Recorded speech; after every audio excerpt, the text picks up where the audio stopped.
lugar. Você viu ali a lei igual a voltar aqui? Eu voltei nessa. Estava aqui na praça, mas não está lá. Da ficha limpa. Ele é ficha limpa outra coisa boa também. Daqui a pouco você vai ver que estava falando que foi tiro de pé também.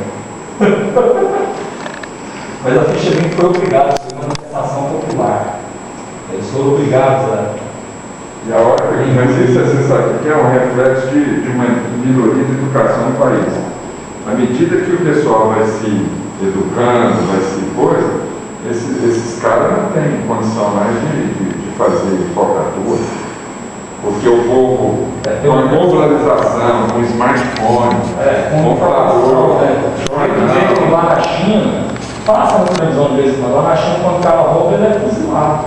O sujeito lá na China rouba do Estado, mas a hora que pega é fuzilado. Não tem prisão perpétua, fuzilamento. Passou uns dias atrás, né?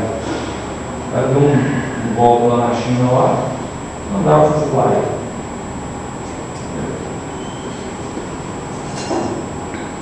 O povo vai começando a ver isso, entendeu? Vai ver que tem controle, tem como evitar